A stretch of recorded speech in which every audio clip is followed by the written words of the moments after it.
दोस्तों solution first classes में आपका स्वागत है। आज हम बात करेंगे रेलवे ग्रुप डी एग्ज़ाम का जो रिटन टेस्ट होने वाला है उसके लिए। तो दोस्तों ये जो ग्रुप डी एग्ज़ाम है वो 10th बेस्ड एग्ज़ाम होता है। इसका सारा पैटर्न जो है और सिलेबस 10th पे ही बेस्ड होता है। इसमें जो रिटन टेस्ट में क्वेश्चंस पूछे जाते हैं और जो सब्जेक्ट हैं वो जनरल साइंस है, मैथ है, रीजनिंग है, जीए है, करंट अफेयर्स। तो दोस्तों जनरल साइंस से 25 क्वेश्चन पूछे जाते हैं, मैथ में 25 ही हैं, रीजनिंग में 30 हैं, जीए और करंट अफेयर्स में 20 हैं। ये टोटल मिला के 100 क्वेश्चंस होते हैं।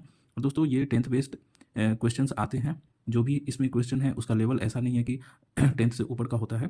तो इसकी जो भी तैयारी आप कीजिएगा उसको आप बेस अपना 10th तक ही रखिए और उसी के बेस पे आप इसके अपने प्रिपरेशन को आगे कीजिए।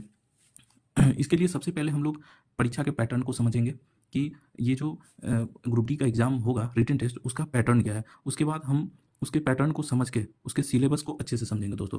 उसके सिलेबस में क्या-क्या है, नहीं है, क्या ऐसा ना करें कि सपोज़ जो सिलेबस में ना है आप उसको पढ़ने लगें और जो सिलेबस में है उसको छोड़ दें। तो आप उसके सिलेबस को पहले कंप्लीट अच्छे से कवर करें। सिलेबस और परीक्षा पैटर्न को आप समझने के लिए सबसे सरल उपाय है कि प्रीवियस ईयर्स के जो भी क्वेश्चंस हैं, आप उसको सोल्व करें। आप 2019 का जो एम्प्लॉयमेंट था ग्रुप डी का या उससे पहले 17 या 18 में भी जो आया था, तो ये सारे क्वेश्चंस जो प्रीवियस ईयर क्वेश्चंस है वो मार्केट में ईज़िली अवेलेबल है। तो आप उसको कलेक्ट कीजिए और वहाँ से सारे प्रीवियस ईयर क्वेश्चन कर जाइए। उससे होगा ये कि आपको अपना एक लेवल पता चलेगा और साथ ही साथ जहाँ कमी है, आप उस कमी को पूरा कर पाइएगा और अपने सिलेबस को अच्छे से कवर कर पाइएगा। इंपॉर्टेंट क्वेश्चंस और टॉपिक पर आप ध्यान दीजिएगा।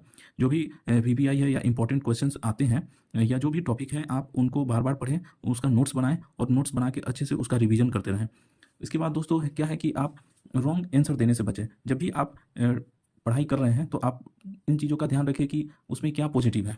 इसके अलावा टाइम मैनेजमेंट करके पढ़ें। जब भी पढ़ाई करें तो तैयारी करें तो तैयारी के दरमियान किस सब्जेक्ट को कितना टाइम देना है। ऐसा ना हो कि आप मैथ पढ़ रहे हैं तो लगातार मैथ ही पढ़ते जा रहे हैं और जब रीजनिंग पढ़ रहे हैं तो रीजनिंग पढ़ रहे हैं और दूसरे सब्जेक्ट को आप ना भूलते चले जाएँ या उस पे समय कम दें, क्योंकि सारे जो भी सब्जेक्ट्स हैं सब्जेक्ट वाइज़ क्वेश्चन तो लगभग अपना-अपना उसका एक लेवल होता है। तो उतना तैयारी आपको हर सब्जेक्ट को टाइम मैनेज करके और ना सबका समय बाँट के आपको उसको तैयार कर लेना है। और सबसे जो लास्ट में इम्पोर्टेंट है वो है रेगुलर मॉक टेस्ट।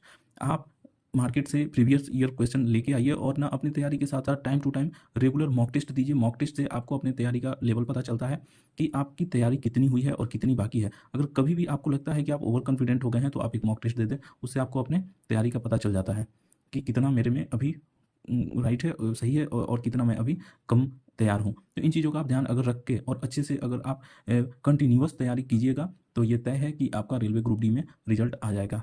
इसमें कहीं से कोई दो मत वाली बात नहीं है। और हमारा ये वीडियो कैसा लगा आपको कमेंट में ज़रूर बताइएगा। Thank you so much.